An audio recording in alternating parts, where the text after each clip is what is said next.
Join Kids Hat family.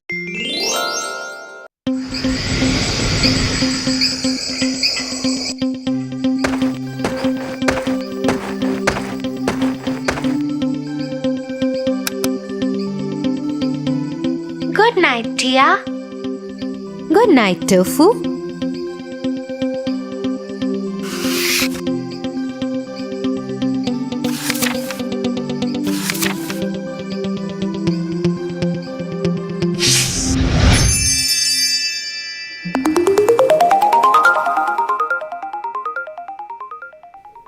Once upon a time, there lived a lonely couple who only wished to have a child. They lived in a little house all on their own. At the back of the house, there was a small little window from which a splendid garden could be seen. This garden was full of very beautiful flowers and herbs. No one dared to enter the garden as it belonged to a witch named Dame Gothel. One day, the woman saw a plant called rampion, which is used to make salads. Dear husband, I have a strong desire to have a salad made out of that plant. Oh, but that belongs to the wicked witch. Oh, please do something. I really want to eat those rampions. Okay, dear, I will try to get it for you. At midnight, the husband climbed the wall into the garden of the witch.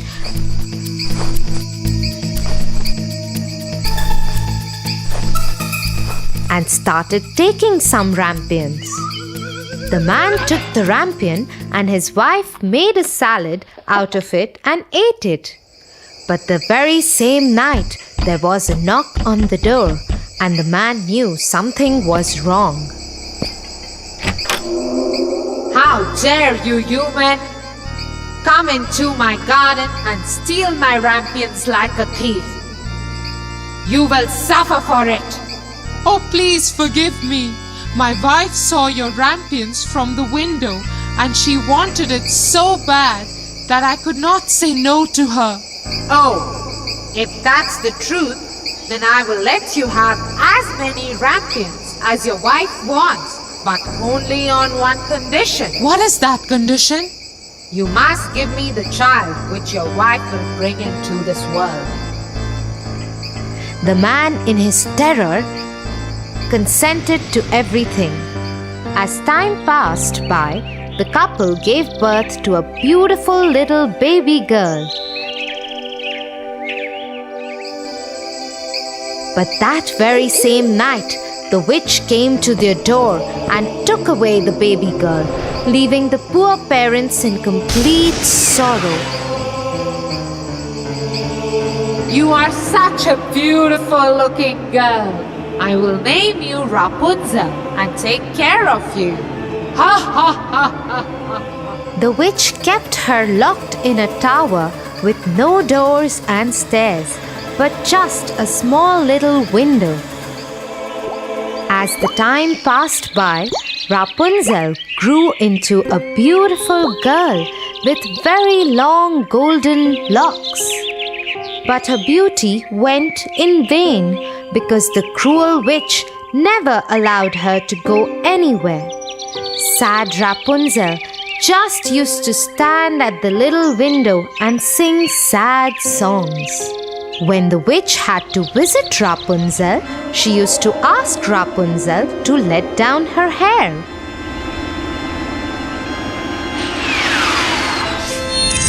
Rapunzel, Rapunzel, let down your hair to me.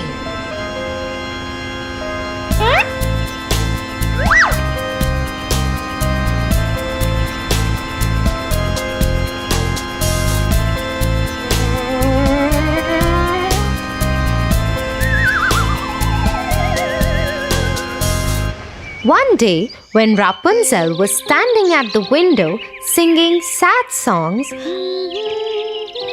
la la la, a very handsome prince was passing by. He stopped and looked here and there to see where this beautiful voice was coming from. La la la. Oh, what a beautiful song! Who is singing so beautifully?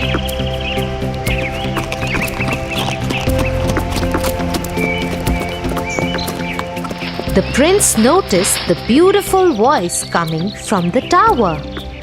He wanted to climb the tower and looked for the door, but could not find one. He went back home in dismay. But Rapunzel's singing had touched his heart so much that every day he started going to the forest to listen to Rapunzel's songs.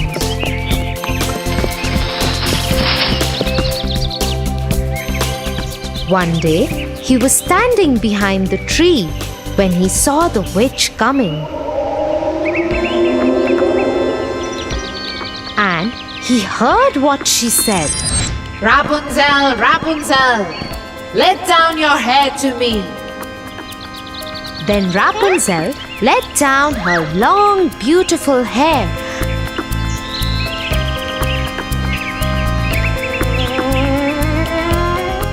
And the witch climbed up the tower. Oh, that's the way to climb up to the tower. I shall do the same.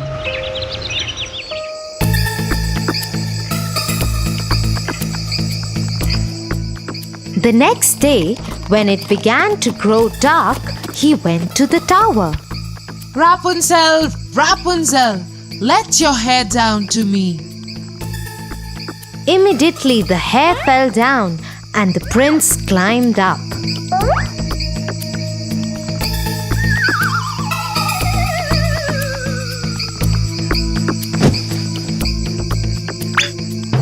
Oh, who are you? Oh Lord, you are the most beautiful maiden that I have ever seen in my life. I have lost my heart to you. Will you marry me? Will you be my wife and live with me in my kingdom? Oh, my prince, I wish that was possible. But the witch won't let me go out of this tower. And if she comes to know about you, she will kill you. I don't care. You are coming with me now. Come on, let's go. Oh, prince, I am ready to go away with you. But I do not know how to get down. If I let down my hair, then how will I get down? You are right. You have to go now. The witch will come soon. Yes, don't worry, Rapunzel. I will think of something and come back tomorrow. That moment, when the prince was climbing down the tower, the witch saw him. Oh, so he wants to take Rapunzel away. They both will have to pay for this. The witch climbed the tower after asking Rapunzel to let down her hair.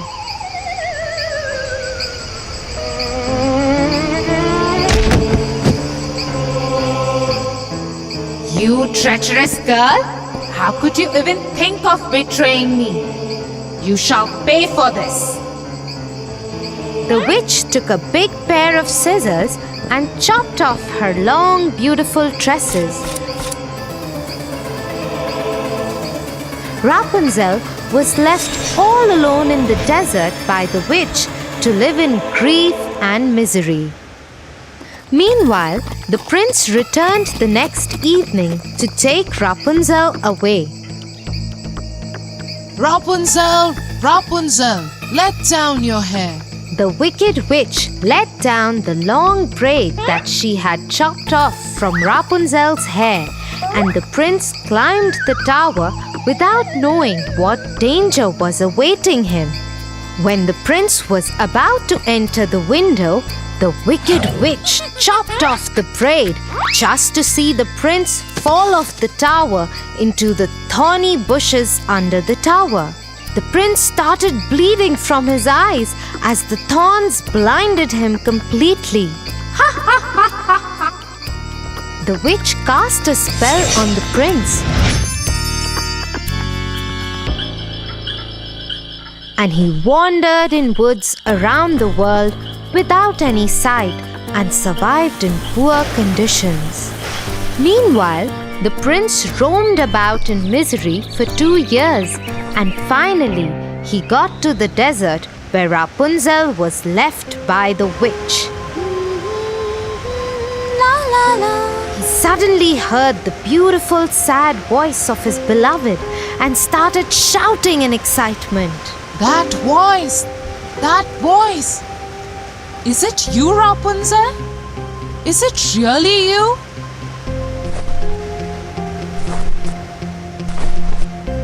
He went towards it, and when he approached, Rapunzel said, Oh, Prince, you finally found me. I missed you so much. I am so happy to see you that I can't stop crying. 2 of her tears fell on his eyes, and they grew clear again, and he could see with them as before. I can see again. Oh, my sweet Rapunzel, what have they done to us?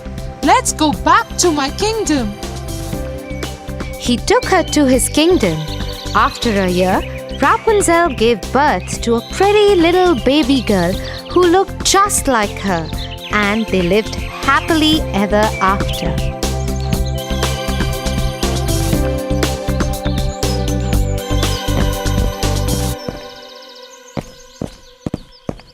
Get up, Tofu,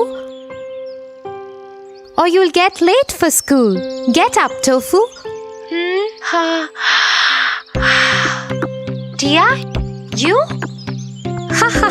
What happened? That was... Yeah, I know. That was me in your dream. Now get up and get ready.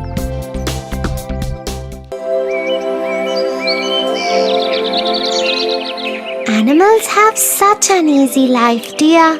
No school, no rules, no homework. What do they have to worry about? Everybody has their troubles, Tofu. Let me tell you the story of Thumbelina.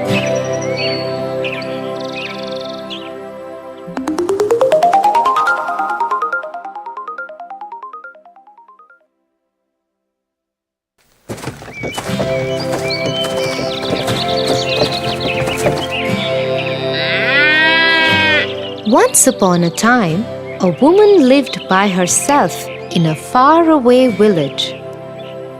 She was very lonely after her husband had died.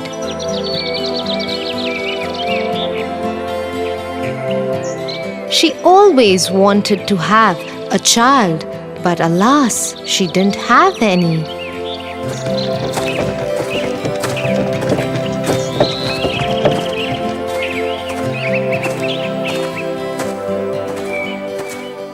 One day, she went to her friend who was a witch. The witch gave her a grain of barley and told her to go back home and plant it.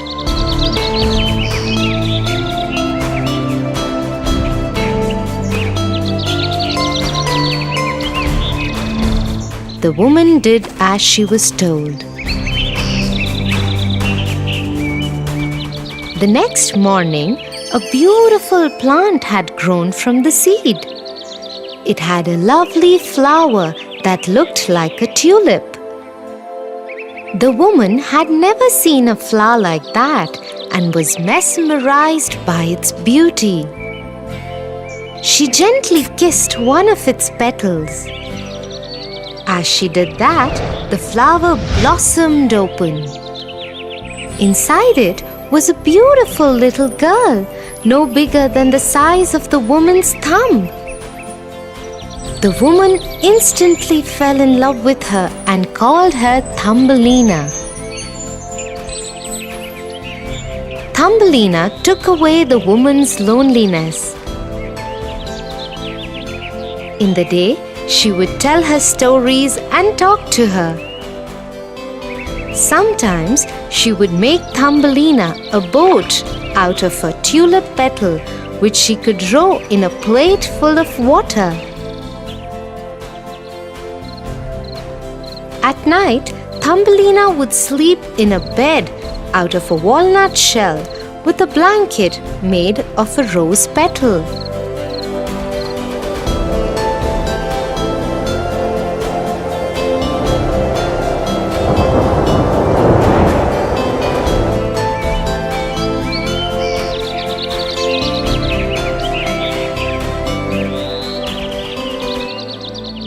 One night, as she was sleeping, a frog came to her window and saw her. He thought to himself, "What a beautiful girl! She will make a lovely bride for my son." And so he grabbed Thumbelina and hopped away to his home.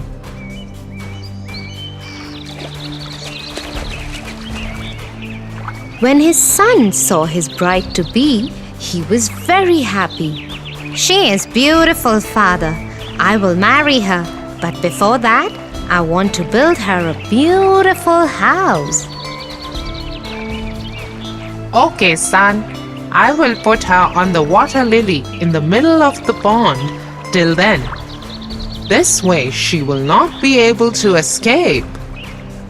And so the frog put Thumbelina in the middle of the pond on a water lily leaf. Thumbelina tried to escape from her new home, but when she couldn't, she broke down crying.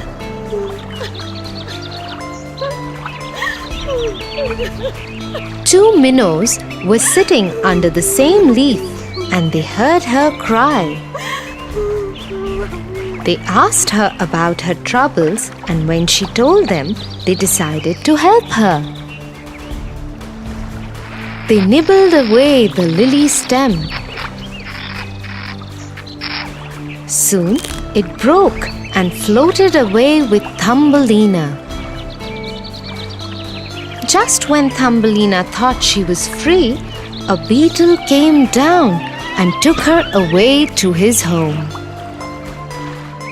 He called over his friends to introduce them to his pretty prisoner. But the beetle's friends told him that she was too different than them and she didn't belong with them. I agree. I think I should let her go. And so he dropped her in the long grass and flower. Thumbelina was very happy that she was free from her captors. However, she still did not know where her home was. She spent many days in the grass and between the flowers. She would eat the pollen of the flowers and drink the dew from the leaves. One day, as she was walking, she stumbled upon a small house made of mud. It had a strange round entrance. She went up to it and knocked on the door. A mouse opened the door. Oh, hello there. Isn't it cold out there for you today? Come in, please. Thank you so much. Once Thumbelina was settled comfortably in the mouse's house, he asked her about who she was. Thumbelina told him her entire story.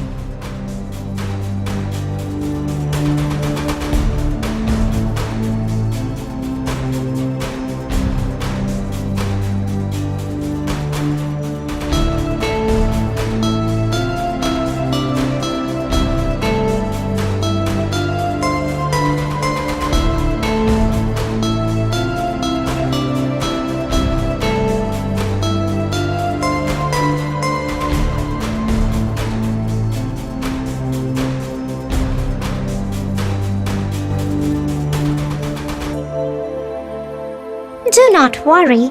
You can stay here as long as you like. So Thumbelina started staying in her newfound home. To make herself useful in the house, she would cook for the mouse and tell him stories.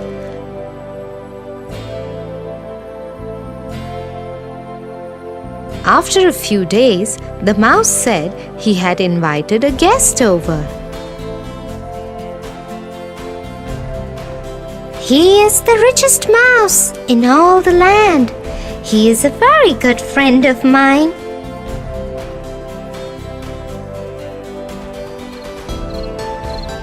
That night, the mouse's friend came over for dinner.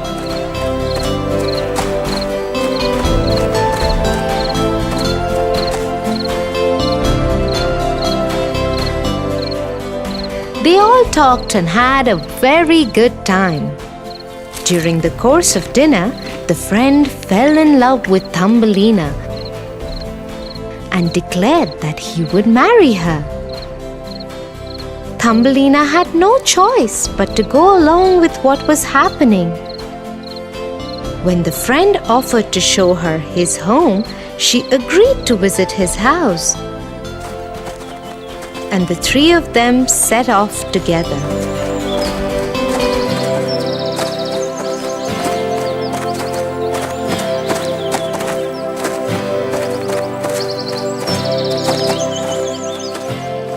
On the way, they entered a tunnel.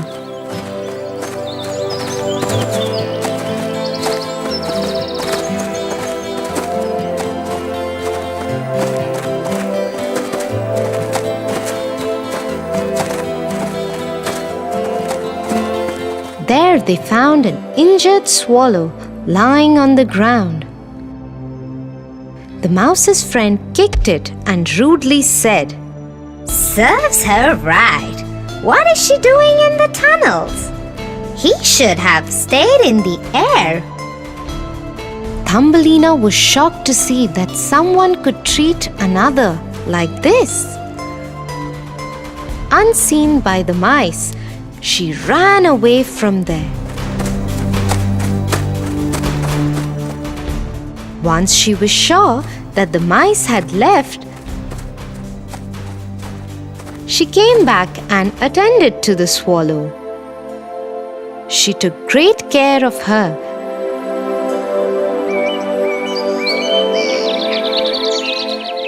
Till she was fit to fly again.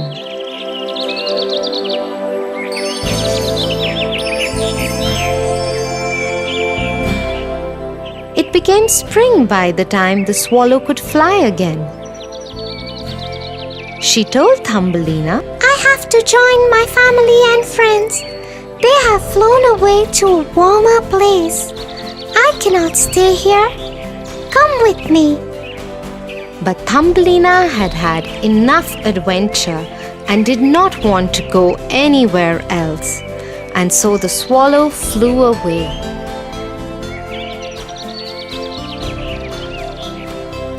A few months had passed when the love-struck friend of the mouse found Thumbelina again.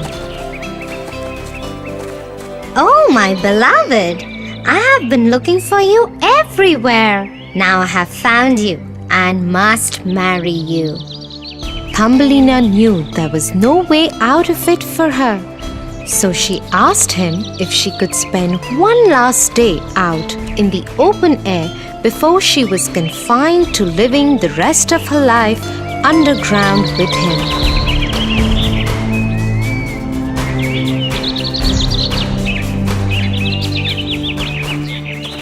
As she roamed in the open fields for one last time, she heard a familiar voice.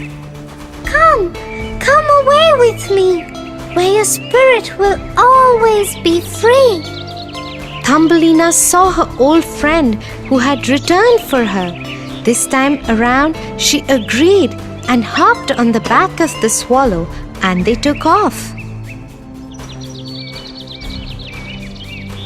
They flew over land and water and fields of green.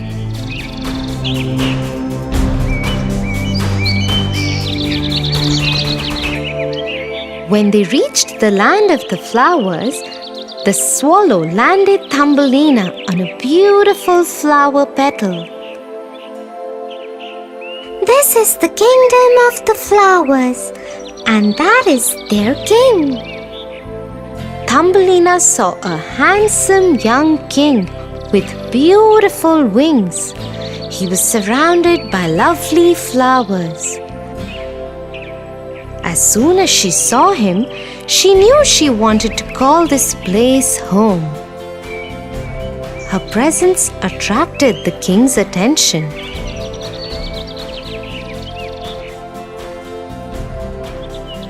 He too fell in love with her immediately. "Will you marry me?" Yes, As happiness spread across her face, she grew a beautiful pair of wings and became the flower queen. oh wow, dear. I don't know what I would do if I would land in such a strange world. I think I am happy where I am.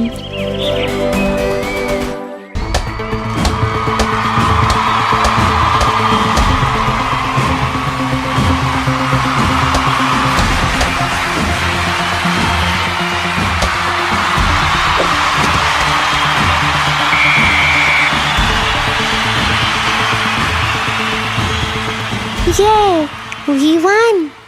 But why does Ron keep passing the ball to others? He's the best player on the team. He could make more goals if he just takes the ball all the way by himself. No, Tofu. To win, you always need a team. Every player is equally important on the team. Come, I will tell you a story about the importance of teamwork.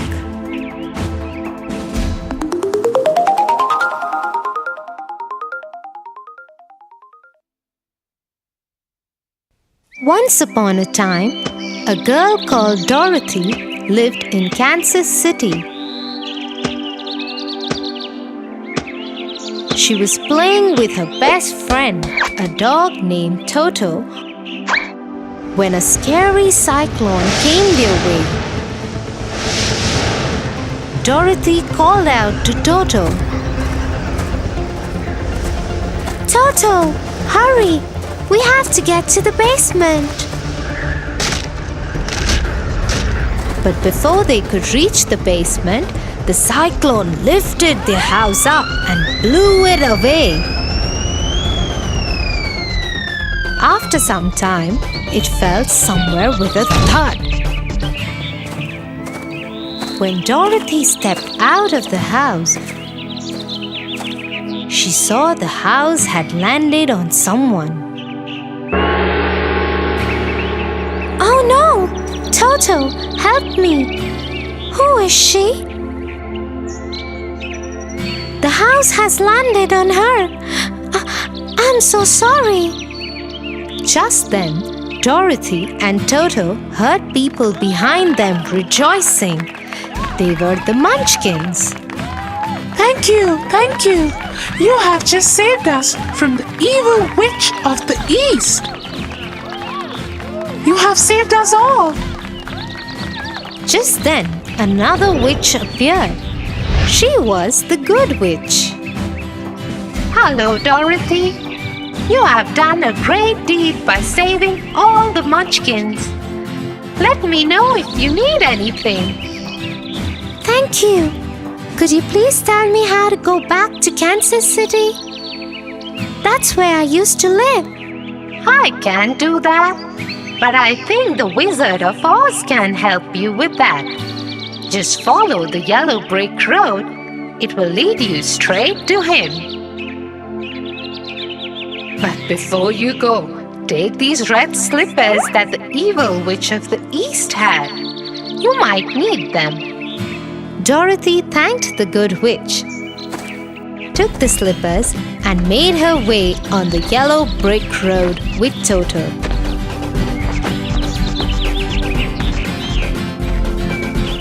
She had only walked a bit when she came across a scarecrow.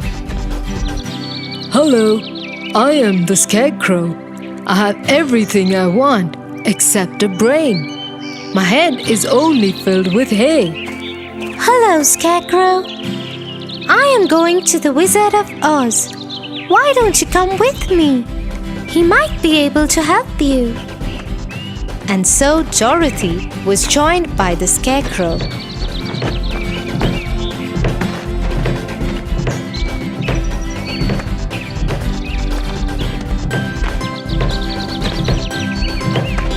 They had walked a few miles when they met the Tin Woodcutter.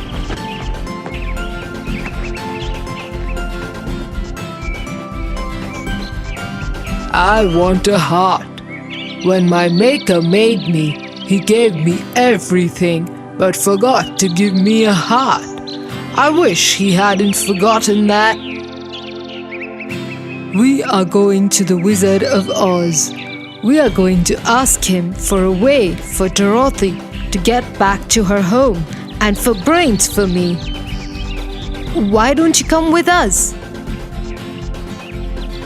And so the Tin Woodcutter also joined them.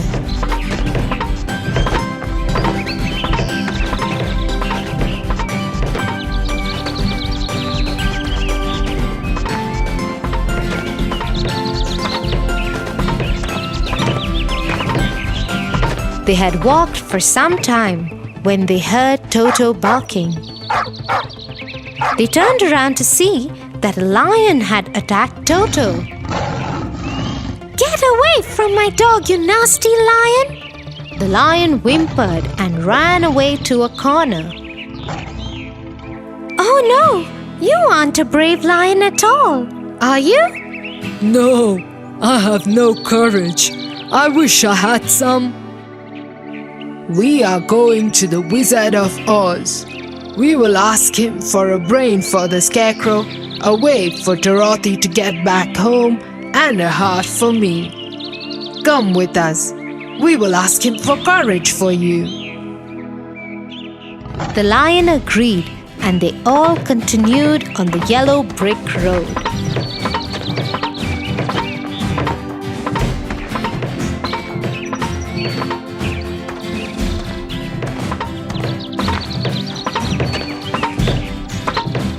They kept following the road and reached the Emerald City.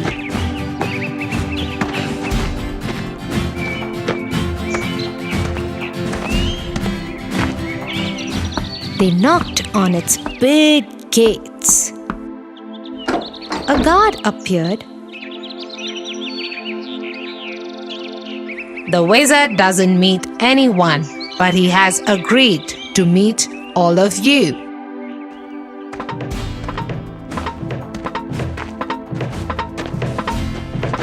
And so all the friends went to meet the wizard. They told him how and why they had come to meet him. Thank you, Dorothy, for freeing the lands from the evil witch of the East. But I will grant all your wishes when you free us from the evil witch of the West too.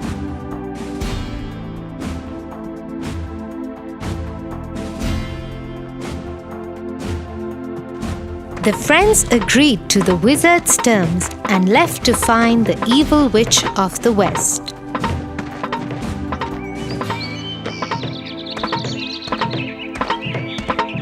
But the evil witch of the West had heard about what had happened to the evil witch of the East. She also knew about Dorothy and her friends' plan to kill her. She planned an attack on them. She sent a pack of her scariest wolves to stop them.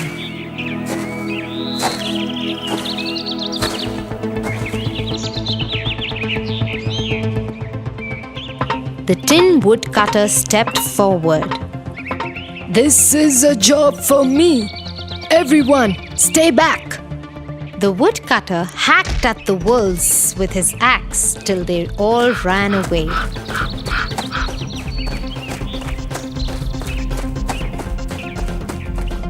The wolves had just left when the skies became dark, and many crows started coming down to peck at them all.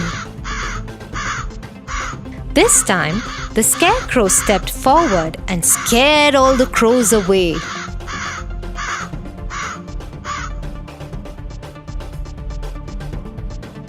Next, the evil witch sent flying monkeys. Before anyone could do anything, the monkeys grabbed them all and took them to the evil witch's castle. So, you've come to kill me, huh? How will you do that? The woodcutter is lying in a pile over the stones. I have emptied the scarecrow and strapped the cowardly lion to pull my carts. Oh, you are so evil! What a horrible person you are! Saying so, Dorothy grabbed the bucket of water that was lying there and threw the water at the witch. Oh no! You threw water over me? I am going to shrink and melt! Help me! I'm melting! Oh my God! I'm melting! Help me! And so the evil witch of the west melted away. As that happened, all her slaves became free. They repaired the woodcutter, filled the scarecrow with hay, and released the lion.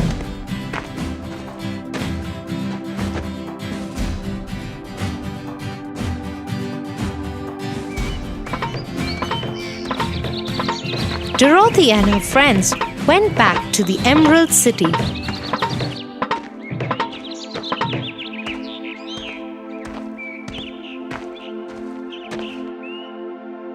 The Wizard of Oz welcomed them and granted the wishes of the Scarecrow, the Woodcutter, and the Lion. What about my wish? How will I get back home? You don't need me for that. You had the power all along. Just click your heels together thrice and tell the slippers where you want to go. They will take you there. Though Dorothy was excited to go home, she was sad to leave her friends.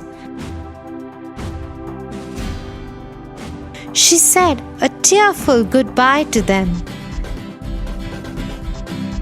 Then she picked up Toto in her arms and clicked her heels together 3 times and told her slippers to take her home. So you see, Tofu, if all the friends hadn't worked together, they would have not been able to defeat the evil witch of the West. Yes, Tia. I now understand the importance of a team.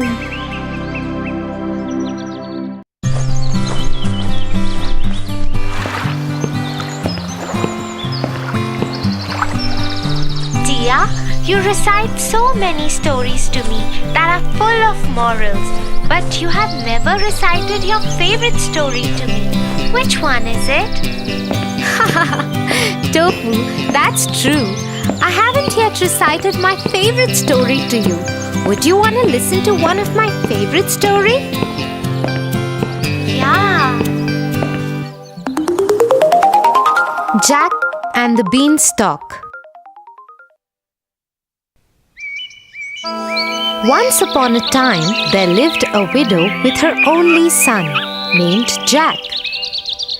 Their times were really hard, and they were living in poverty for long. Jack was too young to work and earn money. All their house furniture and other belongings were sold off to carry on with their basic daily needs. Until at last they were left with a cow, who used to give milk every day, and that they used to sell off in the market to buy bread. One day, the poor old cow didn't give any milk. That's when Jack suggested his mother, I think we should sell off this cow and get a good return in bargain. So Jack left to sell off the cow in the market. On the way, he met a butcher. Oh, where are you going, Jack? I'm going to the market to sell off this cow for a good bargain. Oh, why take the trouble to go that far? I have a very good deal for you. He took out 5 strange-looking beans from his pocket and handed them to Jack. Jack looked little hazed as to what kind of good bargain it is. Oh my God! They are so beautiful. What do you call these? Beans, magical beans. If you plant them overnight, by the next morning, they will grow up and reach the sky. Wow! Mother would be so happy to see them. Thank you, Mr. Butcher. And off went Jack happily to his mother and showed her the magical beans.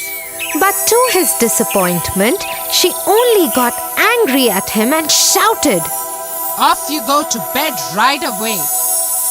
She threw the beans outside the kitchen window and into the backyard and went off to her bed, crying and weeping. The next morning, when Jack woke up, he saw outside his window, and to his surprise, he saw a great beanstalk reaching up to the sky. Oh my God! This beanstalk is so huge! I need to climb this up to see where it leads to. He climbed up and up and up till his home looked a mere spot on the ground. At last, the stalk ended and Jack found himself in a completely different place. But suddenly, a beautiful lady appeared and said, Hello, Jack. You don't know me, but I know you and everything about you. The castle you see there belongs to a giant who stole all your father's money and killed him. Your mother had kept this secret from you to protect you. He owes you, Jack. The lady disappeared in thin air. Jack kept standing there and thinking.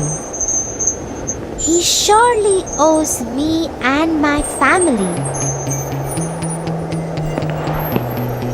Far away, where the road ended, he could see a huge castle. He went up to the castle and knocked on the huge door. A giant woman opened the door. She looked scary and howled at Jack. "What do you want?" If you please, ma'am, would you kindly give me some breakfast? I haven't eaten anything since yesterday. The giant woman, though looked cruel and ugly, had a kind heart and offered Jack a huge plate of English breakfast, but warned him, "You must finish quickly before my giant husband comes back and eats you." Then suddenly there was a huge knock on the door, and the wife picked up Jack and hid him in a huge empty kettle. As the door opened, the giant entered and roared, Fee, fee, fo, fum. I smell the blood of an Englishman. Be he alive or be he dead, I'll grind his bones to make my bread. "Nonsense! You're mistaken. It's the ox hide you smell." So he sat down at the table and ate the ox that his wife had served him as breakfast. After he finished, he asked his wife, Get me my money bags. He started counting his money, but he was so sleepy that he slept on the table. The whole room was roaring with his snore. Jack, taking an opportunity of this time, got out of the kettle, picked up the money bags, and ran towards the door. Before the giant woke up, he climbed down the beanstalk and to his cottage and did not look back even once. He took a sigh of relief and ran to his mother. Mother, look what I got. We are rich now. The mother and the son lived quite comfortably. Till one afternoon, when his mother was away, he decided to go up to the giant's castle and see what was happening there. So he climbed up the beanstalk and reached the castle. There, standing at the door, he saw the giant's wife again. But she didn't recognize him because he was dressed impeccably this time. If you please, ma'am, He said, will you give me some breakfast? Run away, you little boy. Last time a boy came, he stole my husband's money bags. But since she was kind-hearted, she offered Jack breakfast. At that very moment, the giant knocked on the door and quickly she hid Jack in the oven.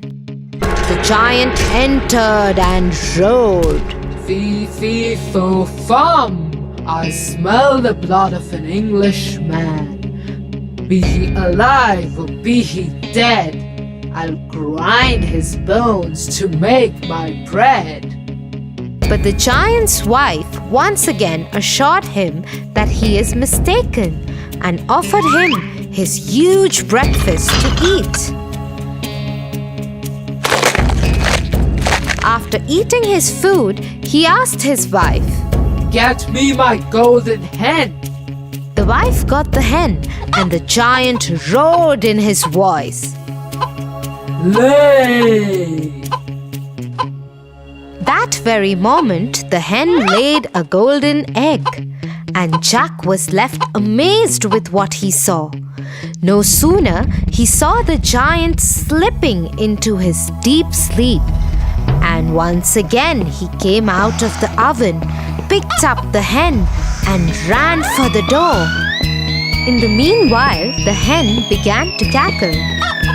The voice made the giant move a little, but he kept sleeping. Jack climbed down the stalk and went straight to his mother and gave her the golden hen. The mother and the boy were so rich that they had money greater than even what they could spend. One day, he was sitting idle. The thought of the beanstalk crossed his mind again, and he decided to climb it. No sooner he was at the castle, but this time he decided not to be seen and climbed the kitchen wall of the castle and hid himself in the oven. In came the giant, roaring louder than ever. Fee, fee, fo, fum. I smell the blood of an Englishman. Be he alive or be he dead, I'll grind his bones to make my bread. But the giantess was quite sure that she had seen no little boy that morning, and after grumbling a great deal, the giant sat down for breakfast. As soon as he got over with his breakfast, he called out to his wife, Bring me my harp. Sing! ordered the giant. Soon the harp started singing the most beautiful sounds ever heard, and no sooner the giant fell off into his deep sleep. Jack, who was waiting for this moment, got out of the oven and climbed the table to grab the harp. But as soon as he started running off with it, the harp started shouting, Master! Master! The giant woke up just in time to catch the sight of Jack running out of the kitchen door. With a fearful roar, he saw Jack running with the harp and dashed after him. Little Jack ran as fast as he could, while holding the harp tightly in his hands. The giant, taking terribly long strides, gained on Jack, and he He would have been caught if Giant had not slipped over a boulder. Before he could pick himself up, Jack began to climb down the beanstalk, and when the giant arrived at the edge, he was nearly halfway to the cottage. The giant began to climb down too, but as soon as Jack saw him coming, he called out, Mother, bring an axe. The widow hurried out with the chopper. Jack had no sooner reached the ground than he cut the beanstalk right in two. Down came the giant with a terrible crash. And that, you may be sure, was the end of him. But the mother had a very important advice for Jack. Jack, what the giant did to your father was bad. But you should not have been so greedy. He reaped what he sowed, but greed is also a bad deed. Jack agreed to his mother and promised to never be greedy again, and they lived happily ever after. Wow, Tia, that was such an adventurous story. Yeah, Tofu, and do you know why it was my favorite story? No, tell me. The story was about a brave boy who wanted to fight against poverty, and in a way, he got a chance to take revenge of his father too. But in the process, he forgot that harming the giant again and again was not ethical, and stealing from the giant's house was also against his morals. Oh, that's quite a heavy thought for my little brain. Ha ha ha! Let's go. We are late for dinner. Mom must be waiting.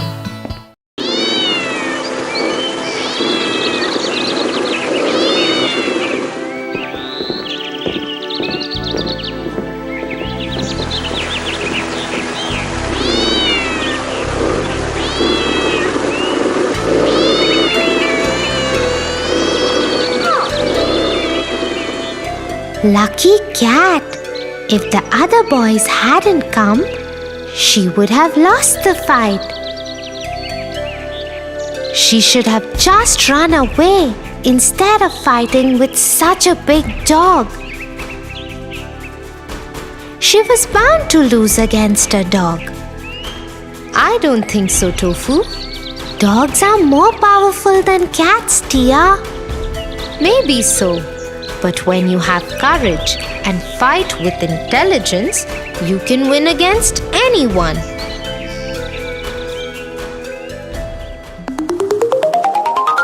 The Jungle Book. Once in the heart of a thick jungle lived a little boy called Mowgli.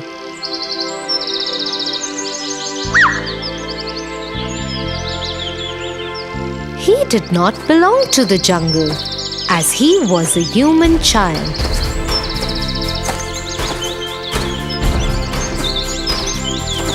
Yet, he grew up with a family of wolves. His mother, Raksha, cared for him as she cared for her other pups. Careful, Mowgli, or you'll fall off the ridge. No, Ma, I won't. See you later. And so Mowgli took off into the jungle to find his friend and teacher Bagheera. When Mowgli had been a small baby, no more than a year old, he had been found and saved from the forest fire by Bagheera. Of course, nobody knew who Mowgli was, but they always believed he came from the man village at the outskirts of the jungle. Bagheera had handed over Mowgli to the wolves so that he could have a family to grow up with. Since then, Mowgli had learnt the ways of the jungle from his family and his friends Bagheera and Balu.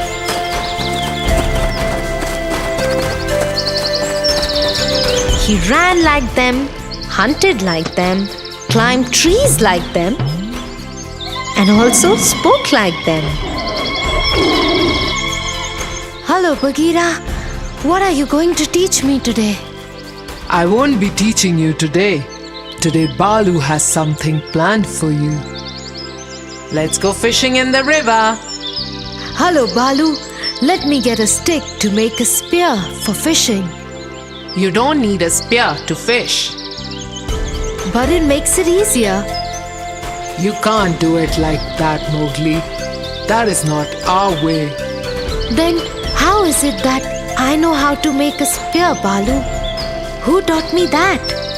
As usual, Bagheera and Balu did not have an answer to Mowgli's questions.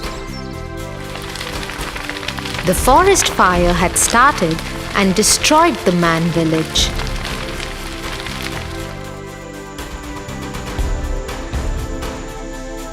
And nobody lived there for a long time. Bagheera had tried many times to find someone to return the child to. But no one was there.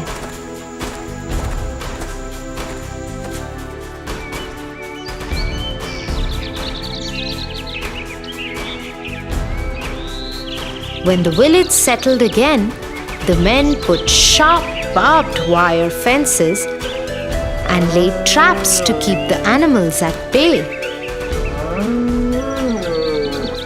Although the animals couldn't understand why, all the creatures of the jungle had always maintained a safe distance from the humans.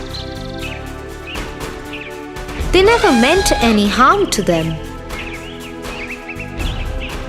In any case, the fences and traps made it impossible for Bagheera to return the child back to the human world.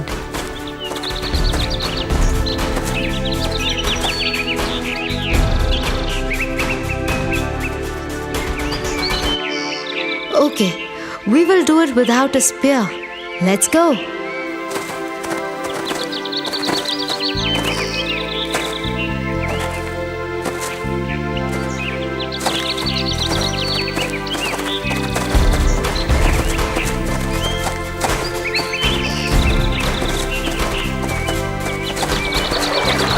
The trio set off to the river bank, where Balu showed Mowgli how to catch fish without a spear.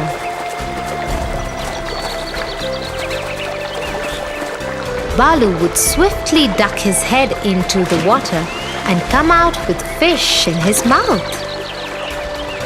Mowgli gave it several tries.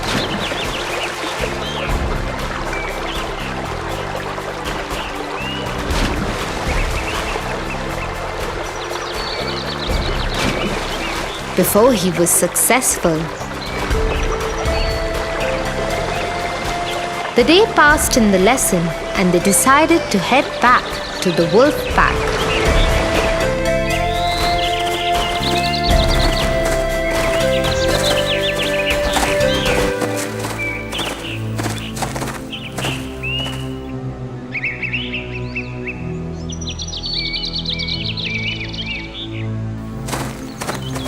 They had almost reached home when Bagheera alerted the other two. There was someone in the bushes ahead in the far right. Soon the others could see a pair of fierce eyes with a scar that ran across the left one, emerging from the bushes.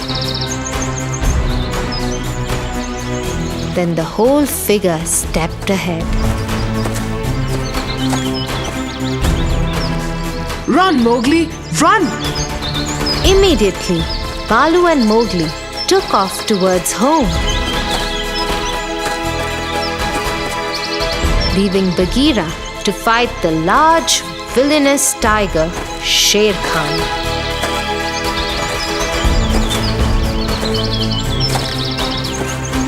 Bagheera and Sher Khan immediately leapt at each other.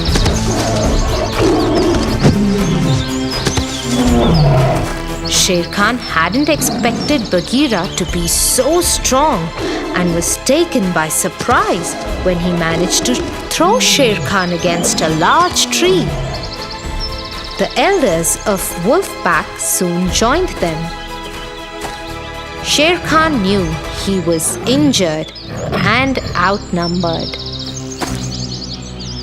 You might have saved him today, but the human belongs to me. I will come back for him. Sher Khan, what are you doing here? This is not your territory. No territory can keep me out. And the next time I come, I will not spare anyone who stands in my way.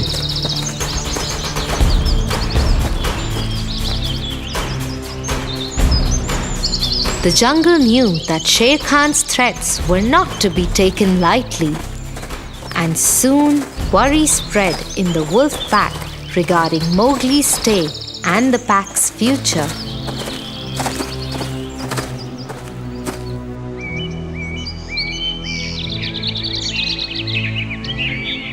I can defend myself. I will not let any harm come to my family and friends. I know a way to put an end to this. Mowgli gathered Bagheera and Balu. I know how I came to the jungle. I have seen Sher Khan's eyes only one time before in my life. He attacked our village when I was small. To scare him, the elders used to fire. But he took me and escaped, and the whole village caught fire. When my father followed him to save me, he killed my father. That is why the villagers have put traps and fences now. Yes, but now we will stop Sher Khan forever. We know where he sleeps in the day, at the foot of the small mountain on the other side of the river. The bulls feed on the grassy slopes of that mountain. If we can scare them to run down the mountain, Sher Khan won't stand a chance. That is a good plan, Mowgli. The trio assured the others that they had found a way out of their troubles, and by tomorrow night, all will be fine.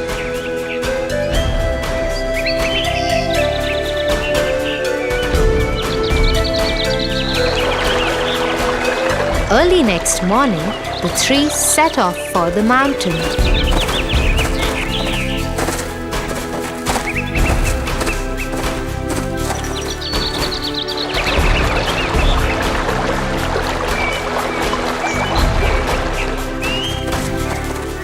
They went around it and climbed it from the other side so that no one could see them coming.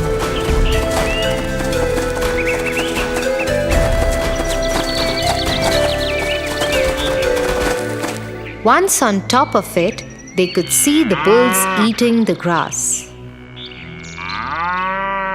Ah! The three leapt at the quiet bulls and rushed towards them, screaming so loudly that the bulls got scared and started running down the hill to escape from them.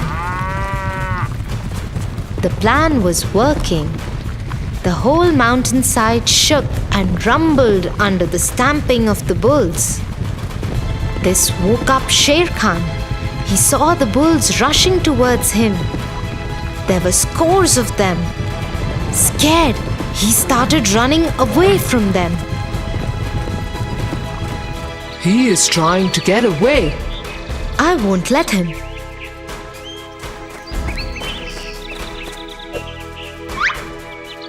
Mowgli took the tress and swung himself from branches of one tree to another.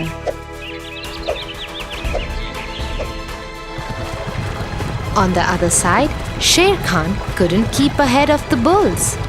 Their sharp horns poked him, and he got trampled under their feet.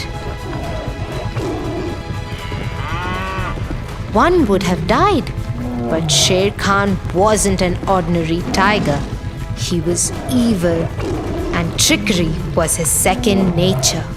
He latched onto the horns of one bull and tugged at him. Agitated, the bull threw him aside and over the side of the plateau. Sher Khan held to the edges of the plateau and started climbing up. He had almost made it when a small tree trunk hit him in the face. He lost his grip and fell to his death. It was Mowgli. He had reached the spot and found a small tree uprooted by the bull's stampede. With his quick thinking, he had thrown Sher Khan to his end.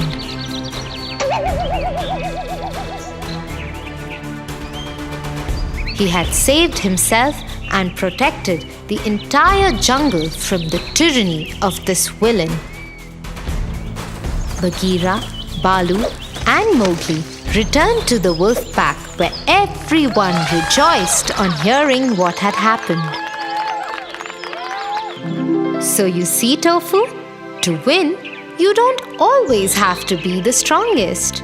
If you have courage and think intelligently, you can win against anyone.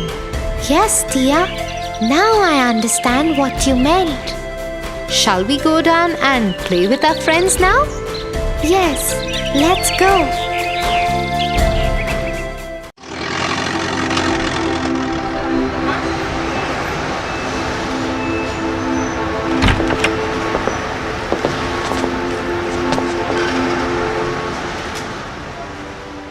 Look at that man, Tia. He looks so scary. I wouldn't want to be around him. That is not a nice thing to say, Tofu.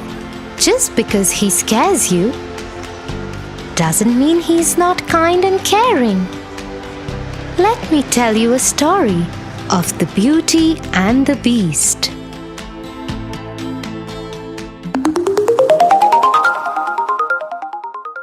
The Beauty and the Beast.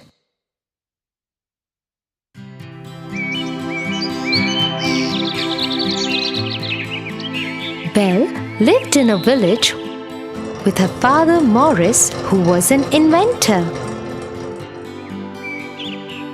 One morning, as she was returning from the market, a hunter named Gaston stopped her. Gaston was an arrogant young man. Everybody in the village knew he always got what he wanted.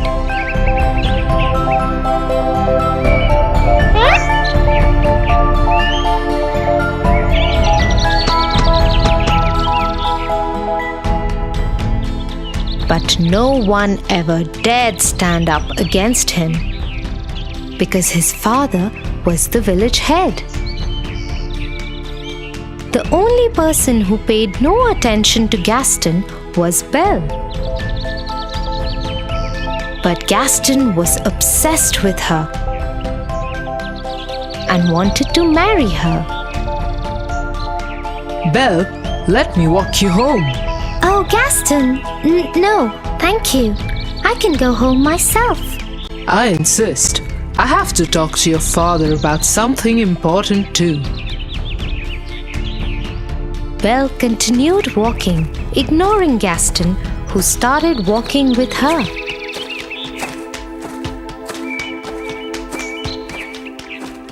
Once home, Belle quickly went inside. Morris, Morris, come out. I have to talk to you. What is it? It is your lucky day. I am going to marry Belle. You have lost your mind. Go away, Gaston. Belle is never going to marry you. Just then, there was a loud explosion in Morris's lab, and he took off towards it. Belle also ran towards her father's lab. Seeing that there was no one he could push around, Gaston left.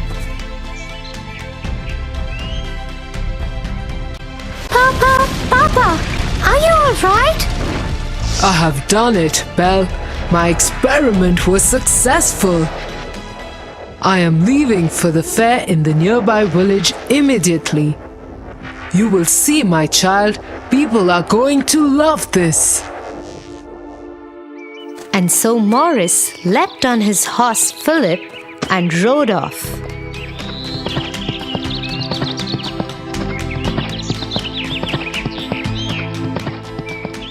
But as he was crossing the forest, he got lost.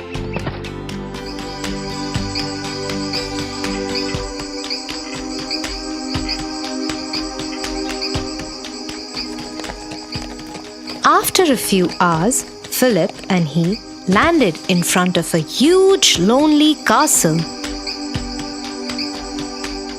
There was no one in sight, so Morris tied Philip to a pole at the entrance and went inside the castle.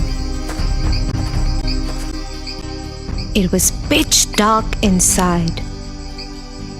A few candles were lit in the corners. Hello? Is anyone here? I am lost. Can you help me? A large shadow came across the wall. As it came into light, Morris saw that it was not a man, but a huge, angry beast with an ugly scar across his face. How dare you enter my castle? You need help? I will help you. I'm sorry. I will leave immediately. And Morris started running back the way he had come. But the beast got him and started dragging him. He took him down the staircase and locked him in the dungeon.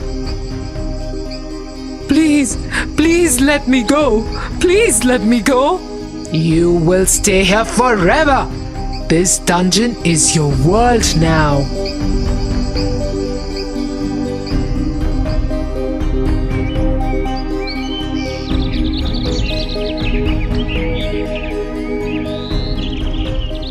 A whole day had passed and Morris hadn't returned.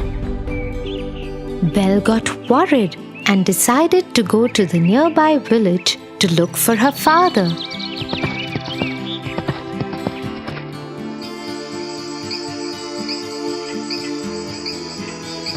But she too got lost in the forest and landed up at the same castle. Philip was still there, tied to the pole. Belle decided to go inside, just in case her father was there. Hello? Papa? Anybody here? How dare you enter my castle? Get out right away before I lock you in the dungeon too. Suddenly, the beast moved out of the shadows and stood in front of Belle. She was terrified of him, but dared not run. Somewhere from far away, she could hear another voice. It was her father. Please let me go. Let me go, please. Open this door. Let me go, please. Do you have my father? Can you please let him go? Hey, what are you saying? I will stay instead of him. Please let him go. Hearing this, the beast took Belle's hand and dragged her up the stairs.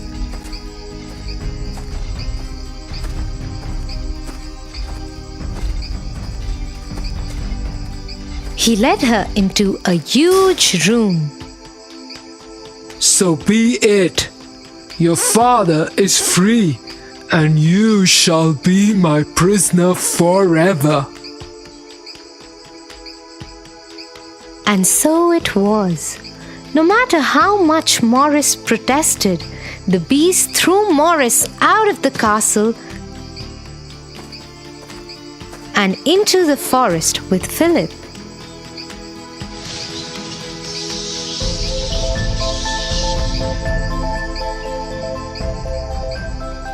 When dinner time came, Belle did not join the beast for dinner. Instead, she stayed in her room crying. The beast entered her room and said, If you are going to stay in this castle, you have to follow its rules. You are expected at dinner. Don't you dare miss it next time. "You are a monster! You didn't even let me see my father one last time! Go away! I hate you!" Seeing Belle heartbroken, the beast felt bad. He pulled out a hand mirror from his coat and gave it to her. In the mirror, she would be able to see whomever she wanted to see at that moment. Belle looked into the mirror and saw her father finally leaving from the castle and riding into the forest. But to her horror, she saw he and Philip had suddenly been attacked by a pack of wolves. She gave out a loud cry and ran downstairs out of the castle gates and towards her father. Soon, she found herself and her father Morris surrounded by ferocious wolves. Just as the wolves were about to attack Belle, a large paw grabbed one of them by the neck and threw it away. The wolves now turned on the beast, who had decided to follow Belle and help her save her father. The beast scared them off, but not before they had bit into his arm and injured Morris too. He put Morris on Philip, who took off riding as soon as his master was secure. The beast tried to walk towards the castle but fainted and fell.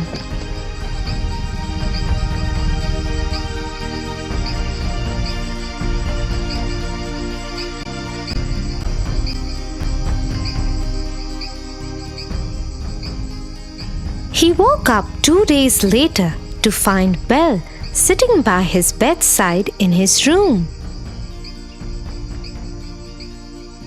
The wounds on the arm had been bandaged.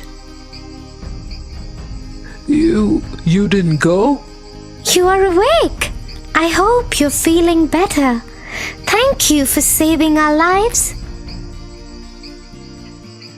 Over the next few days, Belle nursed the beast back to health.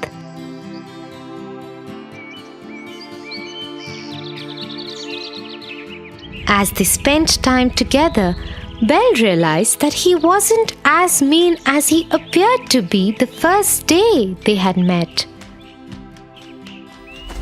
In turn, the beast learned to change his ways and became gentler and kinder.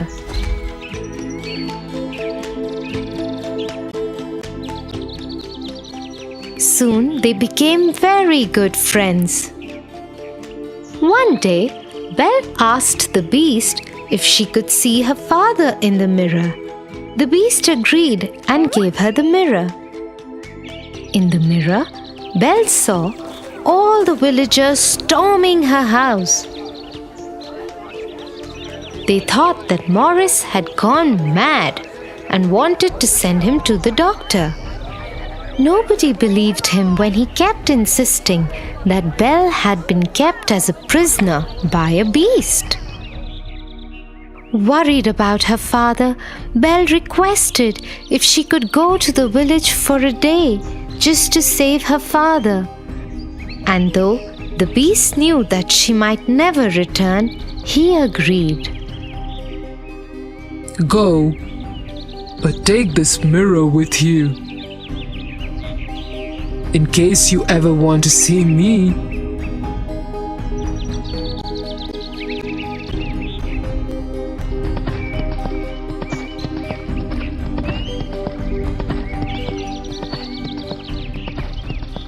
Once Belle reached her house, she stood between her father and the villagers and tried to explain the truth.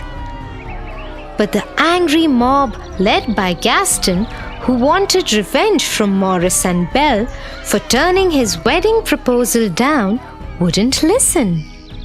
Gaston grabbed Belle's hand and tried to get her out of the way. As she struggled to free herself, the beast's mirror fell out of her pocket. In it was the beast, looking right at them all. Goodness! She's shown the beast the way to the village. We must go and kill him before he comes here. The angry mob started marching towards the castle with fire torches and swords. They left behind Maurice and Belle locked up in their house. Soon they stormed the castle gates. Gaston went upstairs and challenged the beast to a fight. But the beast had had a change of heart. He did not wish to fight. So he came out of the balcony unarmed and tried to talk to the villagers.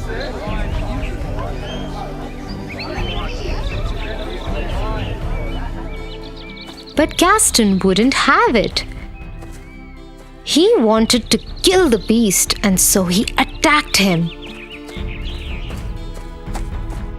His sword pierced through the beast's stomach. Shocked, the beast swung his arm to protect himself. Scared, Gaston stepped backwards and fell off the balcony and died.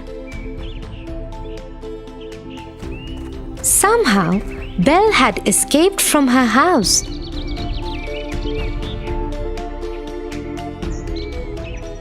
And reached the balcony just as the beast fell on the floor. I love you, Belle. I love you too. Please don't go. Suddenly, the castle lit up with thousands of candles. As Belle still lay crying by the beast, he turned into a handsome young prince. Belle, it's me. You freed me from the witch's spell. To break the spell, I had to love and win the love of another. You loved me even though I was a beast. You saved me, Belle. You saved me. It really is you? As they hugged each other, they saw the rest of the castle and the forest bloom with beautiful trees and flowers. So you see, Tofu, you should never judge people by the way they look. I'm sorry, Tia. I will always remember this now.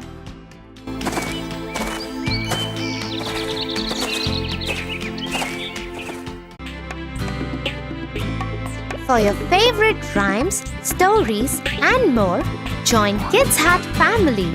Subscribe here.